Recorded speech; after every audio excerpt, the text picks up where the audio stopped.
Dile a un amigo y el ministerio Querusha Santidad presenta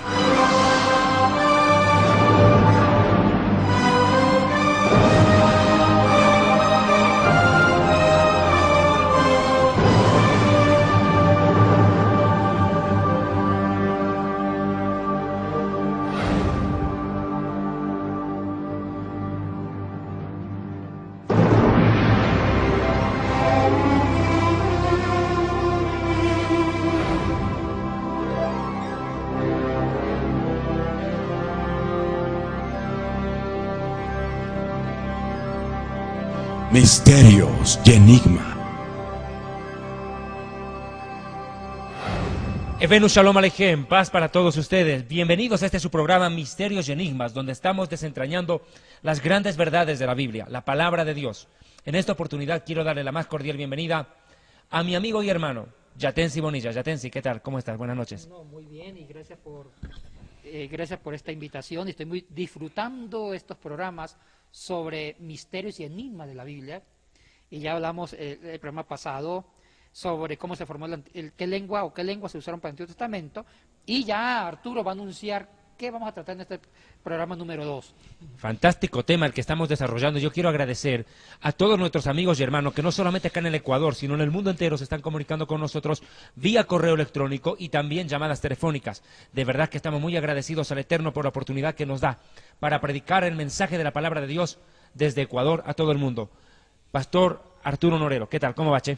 Excelente en este año, gracias al Señor, todo espectacular esta semana. Espero que también ustedes hayan tenido una semana como solamente Dios la sabe hacer, bendecidas también a ustedes, mis amados hermanos, las más ricas bendiciones en conocimiento y en sabiduría para el Señor nuestro Dios. Y yo creo que ya Pris está lista para el inicio de este programa, David.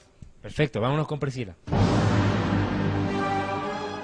Gracias, compañeros, y nosotros continuamos con su programa Misterios y Enigmas de la Biblia. La lengua es la expresión mental que cada cultura tiene. Por eso, las lenguas bíblicas no son la excepción. El hombre, por la necesidad imperiosa de comunicarse, inventó el lenguaje.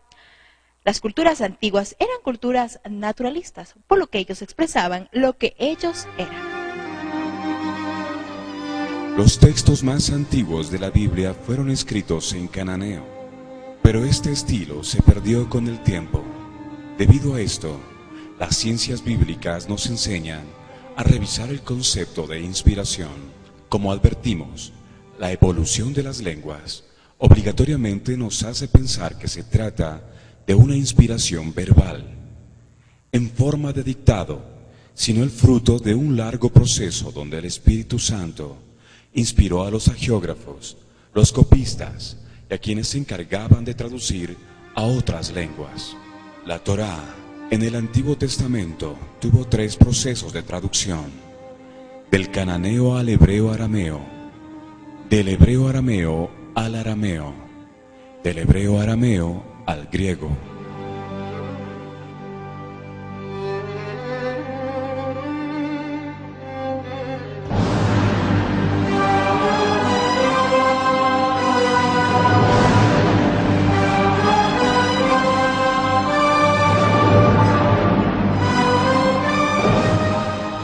Bien, amigos y hermanos, este es un tiempo espectacular que estamos teniendo con el Señor, y de verdad le agradecemos tantos emails y tantas llamadas, tanto para Soma Visión como para nosotros. Y usted va a tener en pantalla el día de hoy nuestros emails para que usted nos pueda escribir y directamente contestarle a cualquier inquietud bíblica que usted tenga.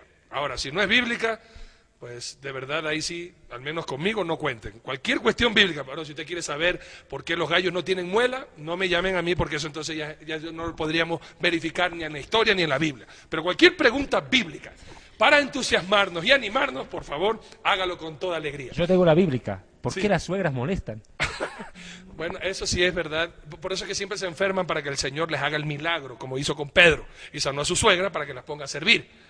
Así que las suegras también son unas bendiciones. Y creemos este año proféticamente, Yatensi, ¿qué te parece? Si clamamos a Dios para que mi compadre ya se haga ecuatoriano a través de una ecuatoriana. Oh, no, ese yo creo que es uno de los enigmas. ¿Por qué David no se casa? Eso. Pero en 2009 hay que casarlo sí o sí. Sí. Por eso es que si hay una chica de 25 años hasta 40, Sí. que quiera, o una de más adelante, No. que quiera redimir a David, hable con mi persona, con Arturo, que nosotros, Pero, Vamos a- perfecto, pero que te mande la carpeta Bob, querido. que nos manden las carpetas a nosotros para nosotros buscarle. Dale, Sí. con gusto, pero vos tenés que ayunar 40 días si estás interesada en mí, y tu mamá 80. Pues nosotros te ayudamos, queremos una huérfana. Una huérfana que no tenga mamá. Y una cieguita. No, seas loco. Bien, hermanos, qué lindo y muchas gracias por estar en sintonía. Y ahora vamos a continuar algo hermoso que hablábamos la semana pasada. Habíamos dicho que el Antiguo Testamento fue escrito en un palio hebreo, es decir, un hebreo antiguo, y después con Esdras había sido cambiado a un hebreo ¿qué fue? ¿Cómo fue esa palabra? Aramaizado. Aramaizado, perfecto. Para después llegar a un griego con el que fue escrito el Nuevo Testamento. Ya te aquí vale la pena, para entrar ya en tema, para seguir hablando del conocimiento de las lenguas bíblicas, la palabra de Dios nos dice algo fascinante. Dos cosas que quisiera puntualizar para empezar esta hermosa enseñanza con David Aemon y con Yatensi Bonilla. La primera, segunda de Pedro, capítulo 1, versículo 21, que dice: porque nunca la profecía fue traída por voluntad humana, sino que los santos hombres de Dios hablaron siendo inspirados por el Espíritu Santo. Hablaron siendo inspirados por el Espíritu Santo. ¿En qué idioma fueron hablados? Bueno, vamos a hablar de eso justamente hoy. Pero algo que me llama también poderosísimamente la atención, y con esto vamos a hablar sobre algo que quiero plantearte a los dos. Quiero hacer esta pregunta para desarrollarla. En el libro de Hebreos capítulo 1, versículo 1, también leemos que dice así: Dios, habiendo hablado muchas veces y de muchas maneras en otro tiempo a los padres por los profetas, en estos postreros días nos ha hablado por el Hijo, a quien constituyó heredero de todo y por quien asimismo hizo el universo. Y eso es lo que vamos a estar hablando y a desarrollar en este tema. Cómo Dios nos dejó su palabra escrita y cómo la escribió y en qué la escribió. Pero justamente quiero tratar de este tema recalcando algo y recapitulando lo que hablábamos la semana pasada, porque estoy seguro ahora la audiencia se multiplicó grandemente, gracias a Dios por el hambre de escuchar palabra de Dios y el conocimiento de la verdad y descubrir estos misterios y enigmas de la Biblia. En el libro de Deuteronomio capítulo 7 versículo 1, que es donde yo quisiera llegar para retomar desde ahí, Yatensi, y también David, si nos das estas explicaciones de estas 7 naciones que el Señor saca, destruye, rechaza. ¿Cómo así llegó el idioma de ellos a contextualizarse hasta el tiempo de Jesús? Leo entonces Deuteronomio capítulo 7, versículo 1. Moisés, acuérdense que Deuteronomio se resume en los 3 últimos sermones de Moisés antes de morir y dejarle la batuta a Josué para que pueda llevar a todo el pueblo e introducirlo en la tierra prometida. Dentro de este primer mensaje que manda Moisés a la nación hebrea, dice lo siguiente: cuando Jehová tu Dios te haya introducido en la tierra en la cual entrarás para tomarla, y haya echado de delante de ti a muchas naciones, al Eteo, al Gergeseo, al Amorreo, al Cananeo, al Fereseo, al Heveo y al Jebuseo, 7 naciones mayores y más poderosas que tú, y ahí les da una explicación del por qué Dios tomó al pueblo, ya ahora sí, el pueblo Israel, como su nación santa y su nación y su pueblo escogido, como usted lo puede leer hasta el versículo 7. Pero ahora yo quería hablar de estas 7 naciones, entre las cuales habíamos hablado en el programa anterior, el cananeo, que era de donde venía y a donde llegó justamente Abraham. Claro, David. un punto me parece importante tocar. Los pueblos cananeos desaparecieron, pero ¿por qué pues? ¿Por qué Dios los borró del mapa a ellos? Eran pueblos tremendamente perversos.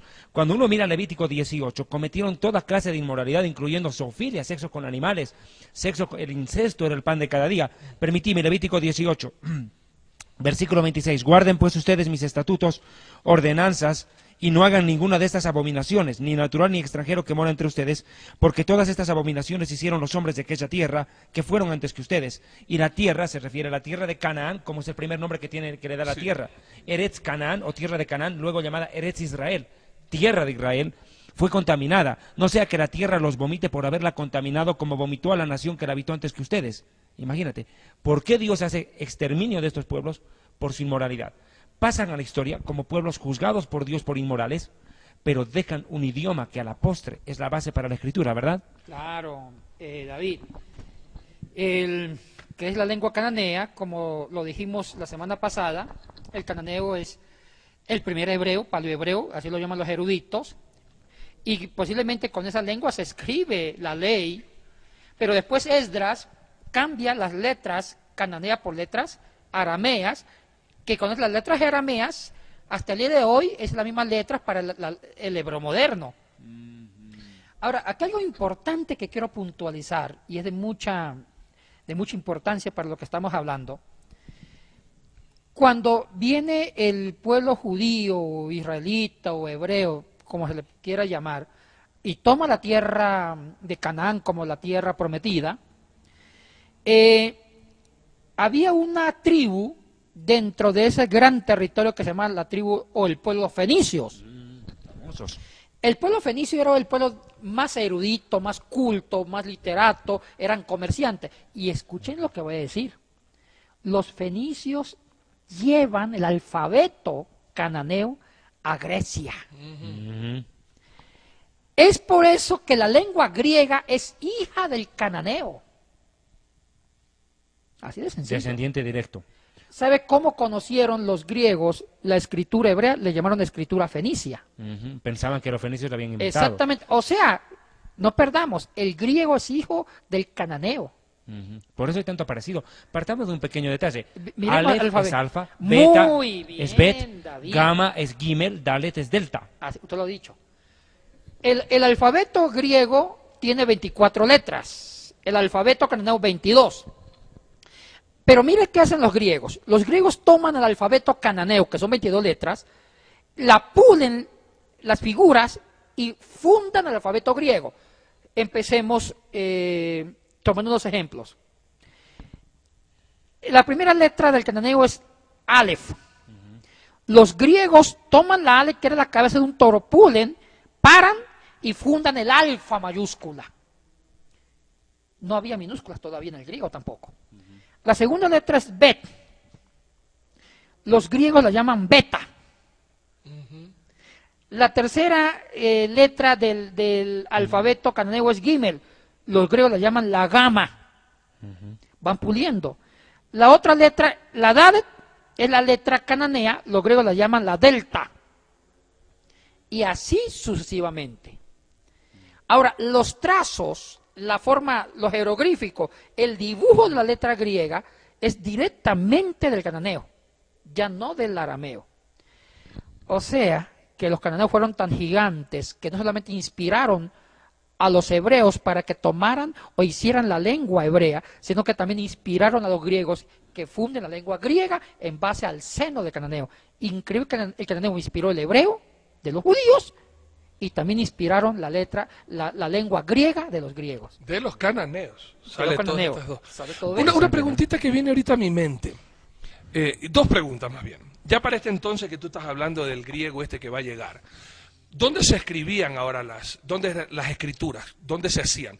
¿Seguían en piedra o ya salió la hoja de papel que tenemos nosotros? Y la otra cuestión, a través de tantas traducciones, Yatensi, mucho de lo que la gente dice, yo no leo la Biblia porque está llena de contradicciones. Lo escribieron hombres, te dice. Y lo escribieron los hombres, y cómo yo no sé que en tantas traducciones todavía permanece y todavía queda, la palabra voy a utilizar la que tú siempre usas, la exquisitez de los textos originales. Esa segunda pregunta la voy a dejar más adelante porque es muy vital. Y quedo con la primera pregunta que usted dice, ¿qué material se usaba? Muy bien. Ahora, con el Nuevo Testamento, e inclusive con el Antiguo Testamento, en la época de Esdras, ya existía el papiro. ¿Qué es el papiro? El papiro fue un material que se usó para escribir textos antiguos del Antiguo Testamento y de otras culturas en los siglos 7, 6, 5, inclusive del siglo X antes de Cristo, con David. El papiro fue una invención de los egipcios. Era un material hecho a través de una planta. Un libro que yo escribí, que después lo van a comentar, este libro que escribí sobre papirología, la portada del libro es sobre filamentos de este papiro. Lo que tenemos ahí atrás también, ¿no? Exactamente, pero déjeme explicar algo importante. El papiro viene de una planta. Ujú. Una planta de varios metros de alto, delgada, el tallo era delgado, con algunas hojitas delgadas, pero lo largo era el tallo. Esta planta se cultivaba mucho en la ribera del río Nilo, en Egipto. ¿En qué consistía? Se abría el tallo y el tallo estaba lleno de varios filamentos pegajosos, delgaditos. Entonces se extraían los filamentos, se colocaban en columna uno al lado del otro, y el mismo filamento botaba una baba pegajosa. Entonces comenzaban a unir esos filamentos, a unirlos tanto, y con un martillo le daban duro o con un mazo para unirlos. Después le colocaba otra fila de filamentos travesados en forma de cruz, y con el mazo le daba duro para comprimirlo, y con unas comprensas empezaban a juntar los filamentos verticales con horizontales. Y después ponía otra fila de filamentos horizontales y verticales. Bueno, ahí se formaba la hoja del papiro. Pero era una hoja tan débil que no duraba 6 meses. Entonces, solamente se escribía por un lado, no se podía escribir por otro lado, porque era tan fino. Así se escribió el Nuevo Testamento y gran parte del Antiguo Testamento. Pero aquí viene otra cosa importante. Egipto era el productor mundial de papiros, exportaba estas hojitas a todo el mundo. Y ellos formaron la biblioteca más grande de la historia, con 1 millón de ejemplares, con hoja de papiro. Pero había una ciudad llamada Pérgamo. En Italia. Pérgamo, donde está justo en la Apocalipsis. en Apocalipsis.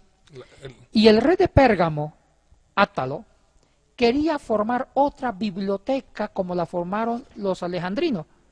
Entonces Egipto le prohibió la exportación de papiro a Pérgamo.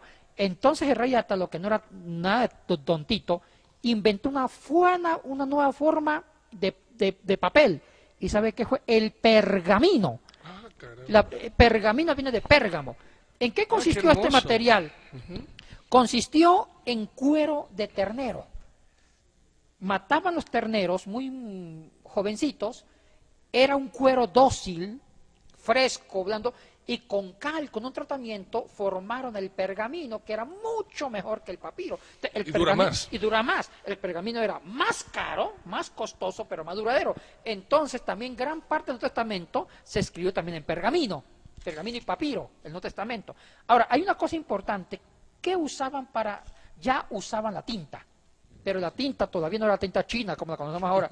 La tinta que se usó para escribir el Antiguo Testamento en papiro y el Nuevo Testamento en papiro y pergamino era del hollín de los hornos.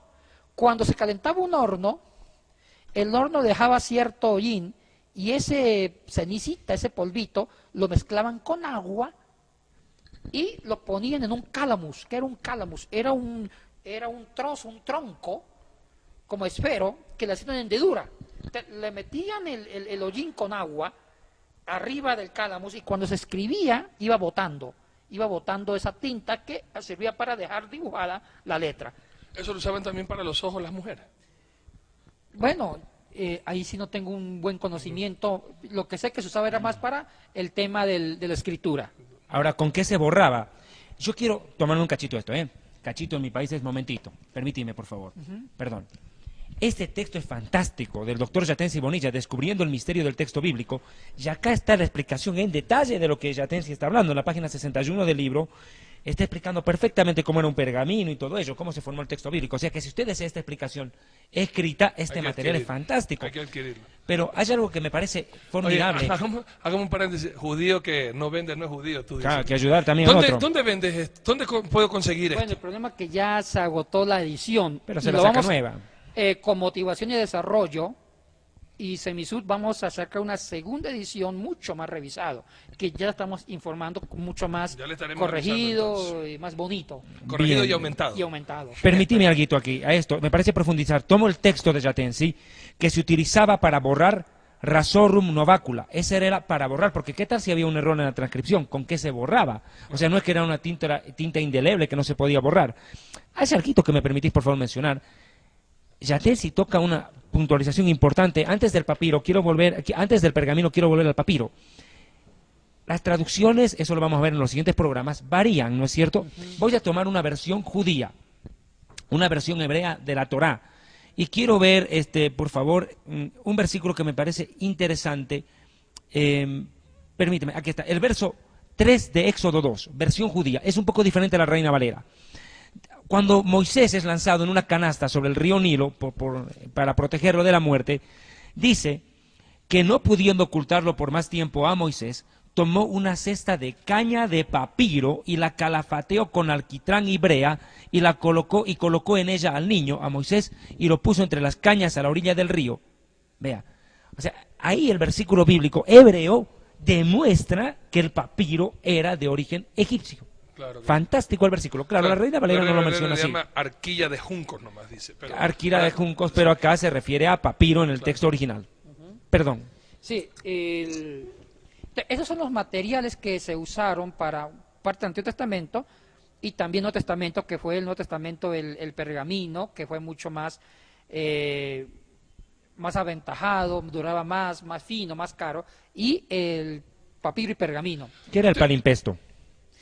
Esto es lo que preguntaste, no entendí yo. Porque le mandaste a toda la gente, los perdiste. ¿Cuál fue? ¿Cuál fue la pregunta? ¿Qué es el qué? El palincesto. El palincesto. El palincesto viene de dos palabras griegas que significa palin de nuevo, es esto colocar. O sea, el palincesto es una escritura que, pongamos, yo tenía una escritura, un pergamino, borraba ese escrito, el pergamino, para escribir otro texto. Era una escritura que reemplazaba una escritura ya antes. Ya. Ese es el palincesto. Ahora, permíteme precisar algo importante. La lengua que se usó para escribir el Nuevo Testamento se llama el griego. El griego, como dije antes, es hijo del cananeo, porque viene del cananeo. Fue formado con el alfabeto cananeo, el mismo alfabeto que se usó para formar el paleohebreo y formar la lengua hebrea. Ahora, siempre nos han dicho, y aquí voy a discrepar con mucho respeto, con muchos eruditos, que el Nuevo Testamento fue escrito en griego koiné. Cuidado, no existía un solo griego, existían varios griegos. ¿Por qué? Porque antiguamente, como la lengua hebrea y la lengua griega, o las lenguas antiguas, no existían instituciones como las hay hoy o ahora, la Real Academia de la Lengua. Antiguamente no había una institución que regulara la gramática, la sintaxis, la semántica de cada lengua. No había la Real Academia de la Lengua griega. Entonces, ¿esto qué significa? Esto significa que las lenguas se hablaban a través de dialectos. ¿Qué era un dialecto? Un dialecto era una forma de que una lengua antigua se hablaba en cierta región, en cierta cultura. Es por eso que las lenguas antiguas, incluyendo el hebreo, tenían dialectos. La lengua griega tenía ciertos dialectos. En cambio, las lenguas modernas no tienen dialectos, porque la lengua moderna existe la Real Academia de la Lengua Inglesa o Lengua Española que regula la sintaxis, la gramática, y no permite que existan dialectos. Entonces, lo que quiero decir que el koiné no es un dialecto. El koiné significa, koinonía, significa común popular. Lo que quiere decir que el lenguaje del burgo, lo que quiere decir que el Nuevo Testamento fue escrito en dialectos comunes y populares. El Nuevo Testamento griego fue escrito en 3 dialectos. El ático, para el tema de Lucas, tema de Juan, el jónico, para Pedro, para Marcos, y el tolomaico, para la carta a los romanos. El dialecto bático fue el dialecto griego de los literatos.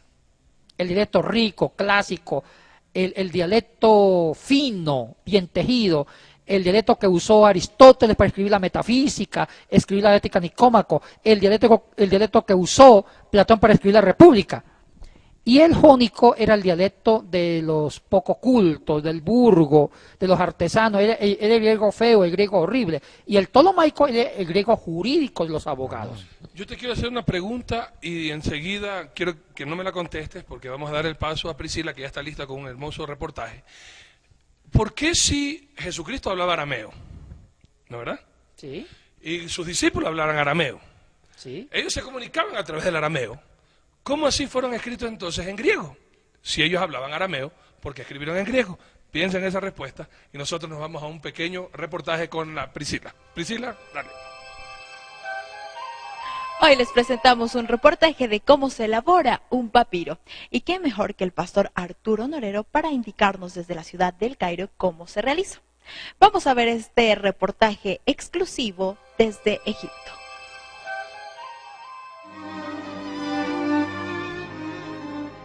Estamos justamente con el propietario de la Casa de los Papiros, un lugar muy famoso aquí en Egipto, a quien queremos agradecer justamente por habernos recibido con ese corazón tan generoso que tienen todos los egipcios para todos los extranjeros. ¿Cuál es el nombre y qué tiempo tiene ya en este trabajo? Él se llama el señor Gamal. Él es el jefe de esta galería y esta tienda abre desde las 10 por la mañana hasta las 6 por la tarde. Okay. Y además de estos papiros, ¿cuánto tiempo ya lleva haciendo este negocio? ¿Cuánto tiempo lleva el negocio? Casi 8 horas por día. ¿Ya? ¿Y desde cuándo está abierto? ¿15 años, 20 años? No, muchos, desde muchísimos años, porque porque esta tienda se basa en el turismo y el turismo es el elemento principal de Egipto. Y desde hacía mucho tiempo venían muchos españoles especialmente para visitar los lugares y especialmente este lugar. ¿Cuál es la diferencia entre el original y una copia? Este dura para mucho tiempo y vive para siempre. Y también aquí tenemos una cosa de garantía como un certificado que certifica que este papiro es auténtico y vive para siempre. Pero los otros ya se rompen con mucha facilidad y no viven. Y también en cuanto al fondo, este fondo está hecho de una manera especial con pintores como acuarela. Pero los otros como una estampa, como estampado o como cola y como hace algo así. Y por esto no viven. Eso está muy claro en el dibujo.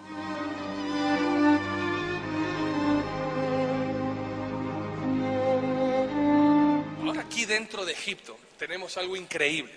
Acuérdense que en la antigüedad no existía el papel como nosotros tenemos ahora en la actualidad. Y muchas de las cosas que se escribían, mismo la palabra de Dios, se escribía en papiros o en pergaminos. ¿De dónde sale el papiro, los pergaminos? Ustedes ven estos muy conocidos en todo el mundo. Si ve esta corteza de una hoja, de una rama, y es justamente aquí, el papiro. Se toma de la raíz y se lo corta y se lo deja de esta manera. Luego se comienza a pelar la corteza de esta planta de esta manera. Y comienza hasta dejarlo totalmente fuera, como estamos viendo. Les voy a enseñar algo muy hermoso de cómo se hace el papiro. Esto está, justamente esta corteza, queda con mucha humedad. La manera de quitarle la humedad, tenemos que utilizar estos rudimentos y se le da, nosotros los ecuatorianos somos muy prácticos en esto, especialmente lo de la costa, por el cangrejo, ¿verdad? Entonces se le da unos golpecitos así y de esta manera usted ve que sale el agua, ¿verdad? El agua. Entonces lo que hacemos a continuación para volver a hacerlo, se le vira y con el rodillo, muchas mujeres saben que esto es para la masa, también para la cabeza de los maridos cuando no llegan a la casa temprano, ¿verdad? Pero esa es otra cosa. Entonces lo que se hace ahora para extraer, así se hace despacito y nuevamente sale el líquido y ya queda entonces la corteza. Y esto se va uniendo, y es lo que vemos aquí en se tiene que todavía quitar un poco de aire, pero dése cuenta, y sobre esto es lo que se pinta. Quiero que entiendan una gran verdad. Como en todo hay lo original y hay lo falseta, lo increíble de hacerlo en un papiro original es que perdura el color, la textura por mucho tiempo. Y eso lo vamos a estudiar cuando lleguemos justamente a Qumran, para estudiar los rollos del Mar Muerto que fueron escritos justamente en papiro o en pergaminos, igual que muchos libros de la Biblia. Y aquí encontramos ya algo ya seco y listo para poner una fotografía o una pintura, más bien dicho, que perdurará, al igual que todos estos papiros, aquí en la Casa de Papiro. Curiosidades para disfrutar.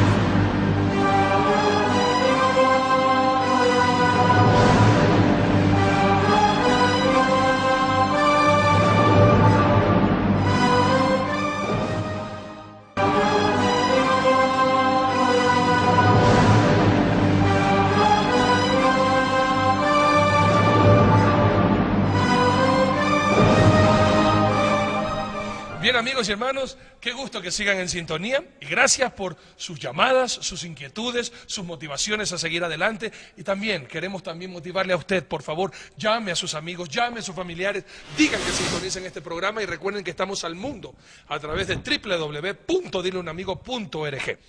Antes de esta, y Priscila, te mandaste excelente reportaje, te hice una pregunta, Yatensi.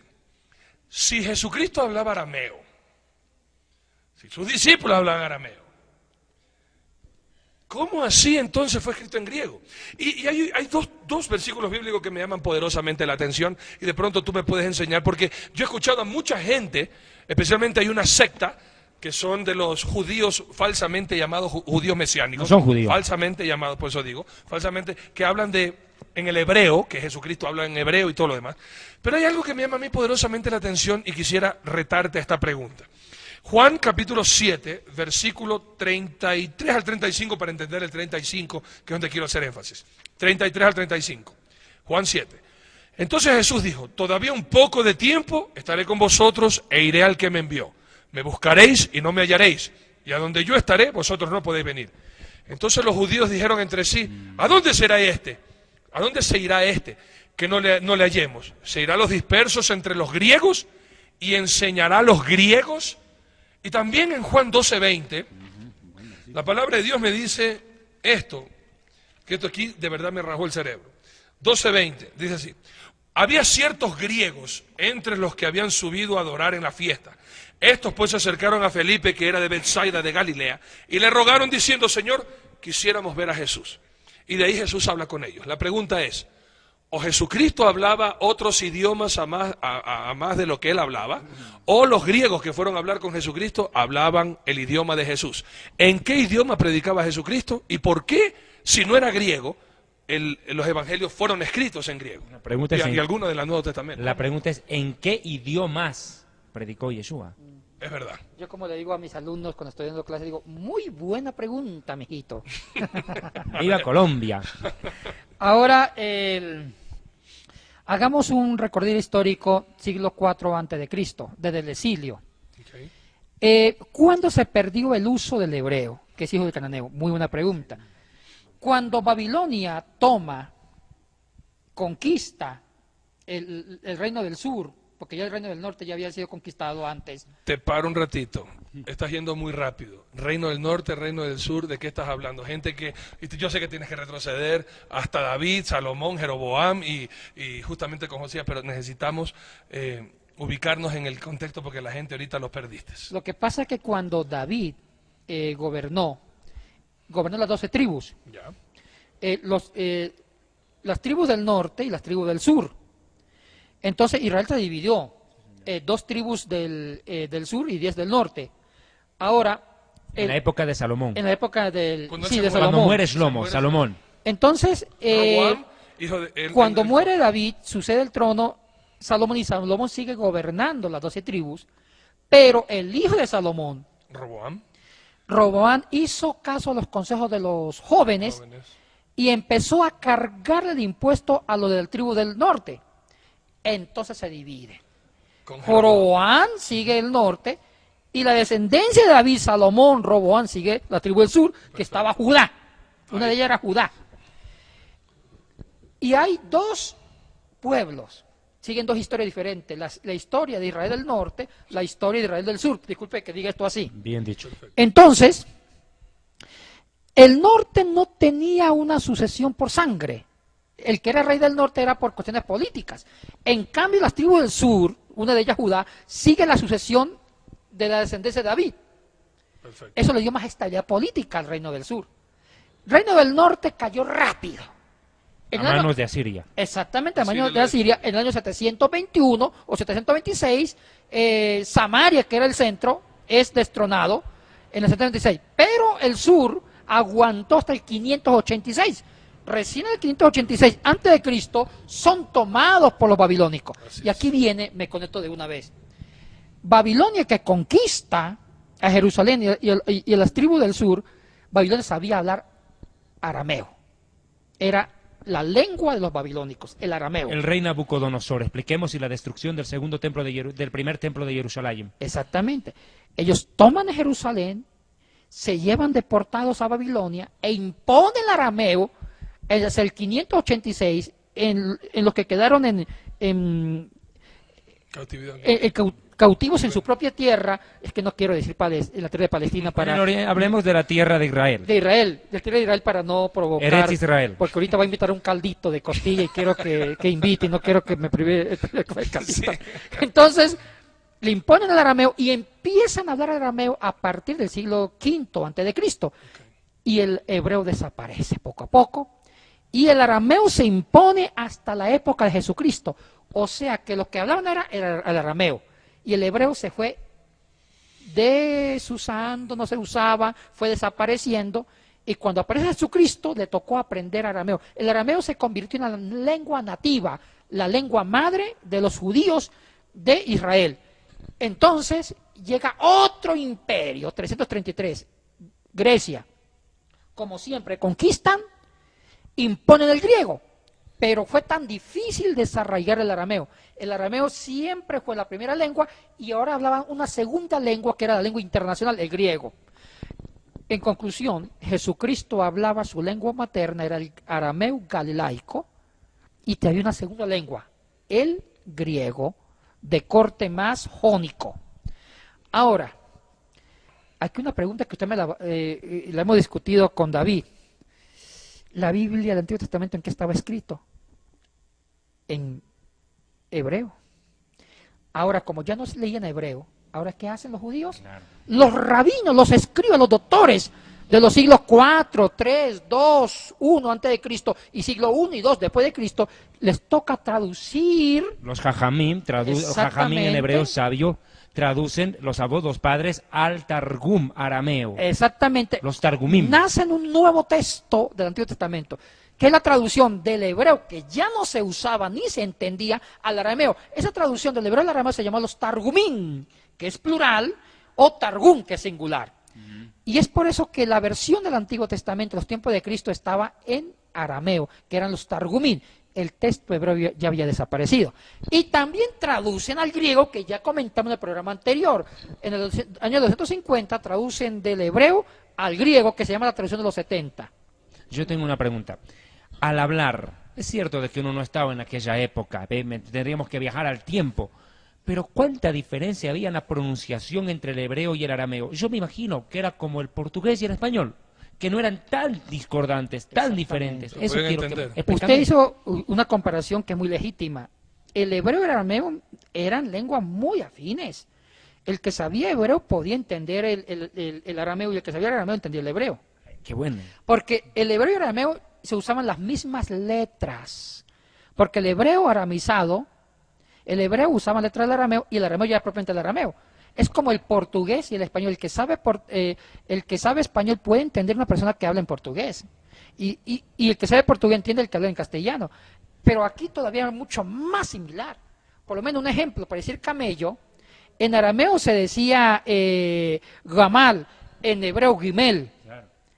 Puerta, dalet, en hebreo delet, en el arameo. O sea, eran cambios muy minúsculos. Era casi lenguas muy hermanas. En cambio, el griego es otra historia. Ahora, el griego del Nuevo Testamento, que es hijo del cananeo, el griego, igual que las otras lenguas semíticas, como el hebreo y el arameo, tenía algo en común. No había letras minúsculas. Eran puras letras unciales mayúsculas. Igual que el hebreo y el arameo, igual que el griego, las palabras no habían, cuando se escribía un párrafo, no había palabra independiente, era un sancocho de letras, que no había ni acentos, parecía sopa de ni letras. minúscula. Me gustaría que enfoque, ya sea Julie o Oscar o Pepe, unos papiros que traje para que vean lo que ustedes van a ver, amigos y amigas, es textos, papiros escritos en griego, son textos de algunos escritores del Nuevo Testamento, ya sea Juan o Marcos, y así se escribía el Nuevo Testamento, con letras mayúsculas, un sancocho de letras que no había palabras independientes en una sola, era una sola sancocho. ¿Y sabe cómo se llamaban los que leían las lenguas antiguas, ya sea griego o hebreo o arameo? Se llamaban puntuadores. El puntuador estaba con un punzón largo, metálico, iba leyendo el griego, el hebreo, y cuando creía que terminaba la palabra le colocaba un puntito, chuzaba. ¿Por qué? Porque no habían palabras separadas. Eran un sancocho de letras donde usted tenía que saber cuándo termina una palabra y cuándo comienza la otra. Qué difícil. Y todo ven ahí. Más o Una menos sopa de letras. como nuestro correo electrónico dile a un amigo todo junto, que no es como se escribe dile a un Exactamente. amigo, sino que todo junto, y así se escribía Así era. toda la Biblia, pero sin vocales. Sin Y ya va- Bueno, el griego, uno de los aportes del griego fue que ellos inventaron las vocales. Eso vamos a hablar enseguida. Una preguntita que estoy seguro que mucha gente que está oyendo, no escuchando, oyendo y escuchando, más bien poniendo atención. Tú dijiste que el hebreo desapareció y lo que hablan ahora mismo en Israel, ¿qué es? Es Hebreo moderno. es un hebreo moderno con otra gramática. Mire, el hebreo bíblico no tenía preposiciones, no tenía artículos, no tenía conjunciones, no tenía eso. ¿Por qué? Porque el hebreo bíblico, una letra pegada como prefijo sufijo hacía de artículo. Pongo un ejemplo. Hablemos por lo menos de la palabra bajur, que es muchacho. Usted quiere decir el muchacho, la muchacha, le colocaba como prefijo la letra ei. Para que Con suene una, Jabajur. sí, entonces se lee Jabajur es el muchacho. O si quiere decir la muchacha, Jabajurat, pero sigue siendo el mismo ja. Pero esa letra ahí está pegada, no es palabra independiente. O si quiere decir los muchachos, Jabajurín. El ja se mantiene como firme. En cambio, ya en el griego, como en el español actual, si usted quiere decir el muchacho, dice él. Si quiere decir la muchacha, la. O los, pero el ja, Jabajur, el muchacho, Jabajurá, la muchacha, Jabajurín, los muchachos, se mantiene el ja. Entonces, para decirle, en cambio en el hebreo moderno ya hay palabras independientes, ya hay artículos, ya hay preposiciones. Entonces, esa es la diferencia. Ahora hay un punto, permíteme. El hebreo en sí, el vulgo lo dejó de hablar. El vulgo deja de hablar hebreo. Pero se entiende que los Kohanim, o sea, los sacerdotes y nosotros, los levitas, en los círculos más altos de erudición, conservaron el hebreo de una u otra manera. O sea, no es que se olvidaron por completo. Difícilmente uno se va a olvidar del idioma madre. Claro. Por completo no se va a olvidar. Y más aún sabiendo que el arameo era un idioma similar que no permitía el olvido total y absoluto de un idioma que lo habían hablado durante muchos años. Es importante, simplemente quería acotar eso. Y es la época de la deportación a Babilonia donde Jeremías surge, ¿no es cierto?, en el tiempo previo a la deportación a Babilonia. Y yo tengo una pregunta. ¿Jeremías fue escrito en arameo o en hebreo, Yatensi? Bueno, muy buena pregunta. Y Baruch, que es el que escribe Baruch, el libro. el sí. Soferim, el escriba. Ese de ahí, ¿en qué lo escribió? Jeremías sí está en hebreo. Daniel Eso también. está gran parte en arameo. Es que ya nace ahí. Ya nace Y ahí. él no nace en Israel, nace en Babilonia. Por eso es que el Antiguo Testamento, algunas porciones están en arameo. Los libros del Antiguo Testamento que están en arameo son los libros más tardíos. Que es, Claro, que es los durante, posteriores. que es durante el exilio, un poquito después del exilio. Y esos libros están en arameo. Y Jeremías, perdón, el libro de Daniel es un problema para los eruditos. Hay parte en arameo, hay parte en hebreo. O Es sea, el intermedio. es leer un papiro de Daniel es un sancocho de lenguas ahí. Qué importante es juanesca. esto. Arturo, es importante. ¿Por qué Yatensi está con nosotros? Él es un erudito en idiomas bíblicos. Por supuesto. Él es biblista. ¿Por qué no repasamos un poquitito de la trayectoria y el conocimiento que tiene Yatensi? ¿Por qué está aportando tanto? Por supuesto. Y a veces es importante porque uno siempre quiere escuchar de quién está aprendiendo. Algo increíble que me encanta de el mismo apóstol Pablo, él hace referencia a decir, yo era estudiante de Gamaliel, aprendí a los pies de Gamaliel.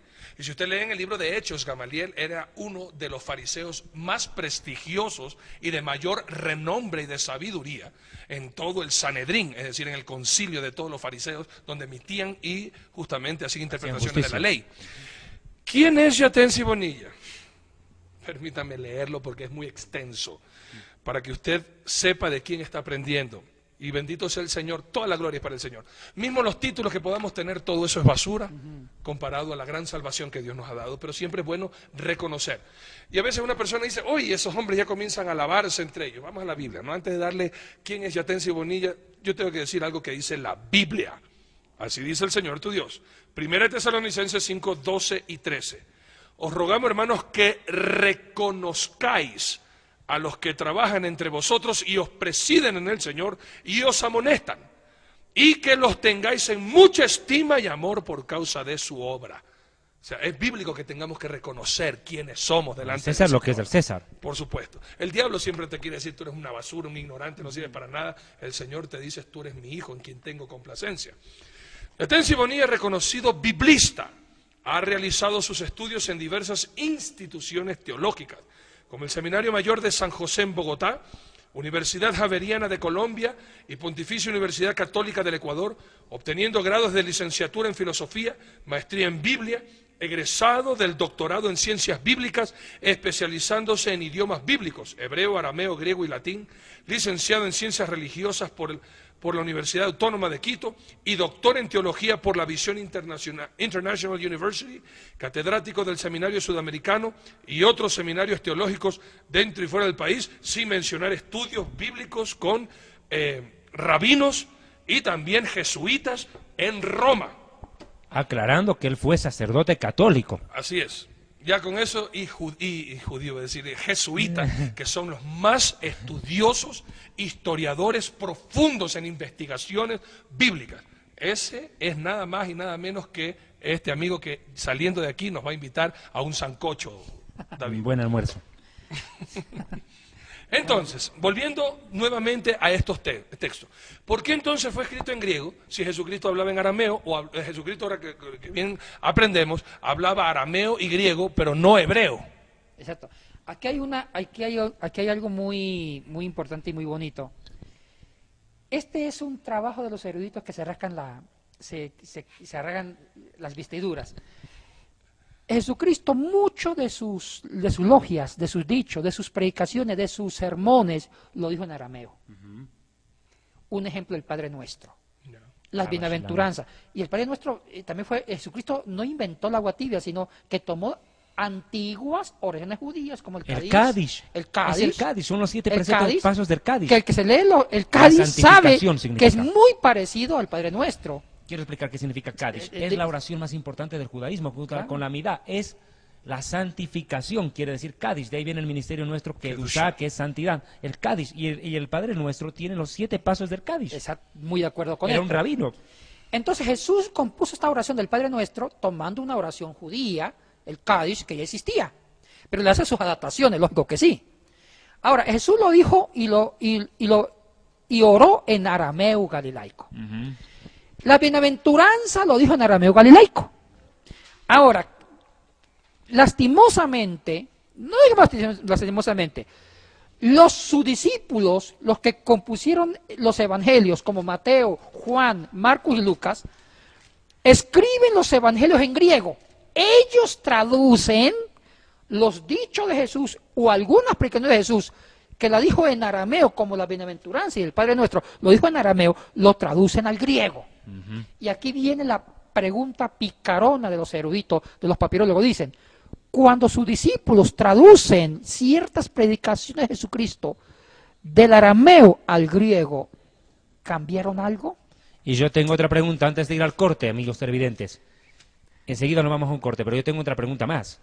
¿Será que Yeshua, Jesús, escribió algo de puño y letra y existe algo registrado de su propia mano? No se pierda la próxima escena. Laberinto de pasiones continuará. Las lenguas como el cananeo y arameo no tenían vocales, es decir, eran lenguas de flexión. Carecían de preposiciones, adverbios y artículos. Para reemplazar, se utilizaban letras como sufijos, infijos y prefijos.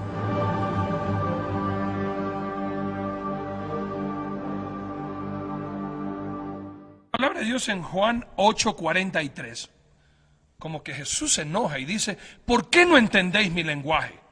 ¿Por qué no podéis escuchar mi palabra? De pronto será que había una confrontación de palabras. Y yo quiero hacerte 2 preguntas puntuales. La primera, la Biblia nos enseña que Jesús, estando en la sinagoga, se le dio un rollo, que era el libro de Isaías. ¿Ese rollo era un pergamino o era un papiro? ¿En qué idioma fue escrito ese libro de Isaías que leyó el maestro? Y la otra pregunta es justamente, Parecería que habría una tentación, o una contradicción, más bien dicho, cuando Jesús nos enseña el Padre Nuestro. Porque la palabra de Dios en el libro de Mateo capítulo 6, del 9 en adelante, en el Padre Nuestro, nos dice, y no nos metas en tentación, cuando Santiago capítulo 1, versículos del 11 en adelante, nos enseña que Dios no tienta a nadie, ni él puede ser tentado con el mal. ¿Cómo es esa contradicción que parecería ser que es bíblica? Que por un lado decimos no nos metas en tentación, y por el otro lado Dios no tienta a nadie. ¿Qué pasó? Eso lo vamos a contestar en el próximo programa, no se lo pierda. Anda, y yo tengo la otra pregunta que me quedas debiendo. ¿Yeshua escribió algo, dejó algo escrito, un documento de puño y letra? Próximo programa. No se lo pierda. Mire, querido, este programa, Misterios y Enigmas, que usted lo está viendo a través de la televisión, acá en el Ecuador, Asomavisión y en el mundo entero, también por la cadena del Milagro Internacional y en www.dileunamigo.org. Este programa está cambiando la vida de millones de personas en el mundo, pero sobre todo, lo más importante, dándole la gloria a Dios, pues para eso estamos. Amigos televidentes, nos vemos la próxima semana. Esto ha sido todo en su programa Misterios y Enigmas de la Biblia. No se olviden sintonizarnos a través de nuestra página web www.dileunamigo.org. Hasta la próxima.